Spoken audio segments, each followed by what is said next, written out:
Il s'appelle Zora, un petit robot qui s'est invité dans 2 EHPAD mulhousiens. Aux côtés d'un ergothérapeute, il va animer des séances d'activité physique. Un vrai plus pour le personnel soignant. Il permet notamment d'optimiser le temps consacré aux personnes âgées. Loïc Schaeffer et Eric Leinhofer. Un déhanché digne d'un samedi soir. Aucune saccade. Zora sait y faire. Ce matin, danse et séance de gym avec le robot dans un rôle d'animateur. Allez, comme lui. De quoi libérer du temps à l'ergothérapeute. Plus grand les mouvements. Plus grand. Depuis cet été dans cette EHPAD, Zora apporte une vraie plus-value. Un outil humanoïde que Nicolas Mazarin programme à la carte. Je peux sélectionner le nombre de répétitions que je veux qu'elle fasse, la pause entre chaque répétition, etc. Donc c'est quand même un peu à la carte l'activité qu'on peut faire. Mais après, il faut aussi adapter du coup en fonction des résidents qu'on a en face de nous et du public qu'on a en face de nous.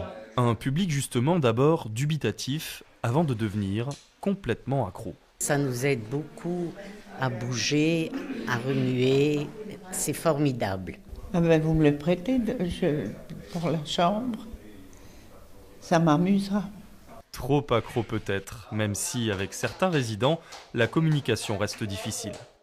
Je ne comprends pas, c'est tout. Jamais ? De temps en temps, il m'arrive de suivre un tout petit peu, mais sans Nicolas, je ne pourrais pas. Et ça tombe bien, car le personnel a d'abord considéré Zora comme de la concurrence. La direction préfère parler de complémentarité. Les personnes les plus dépendantes, ceux qui sont en difficulté dans l'atelier, bénéficient de l'intervention individuelle de l'ergothérapeute. On n'est pas encore dans les films de science-fiction où le robot fait l'animation seul de A à Z. Il a été programmé par l'ergothérapeute et il permet à l'ergothérapeute pendant l'atelier de se consacrer aux plus dépendants. Un robot à 10 000 € financé par des subventions et dont l'utilisation tend à se généraliser.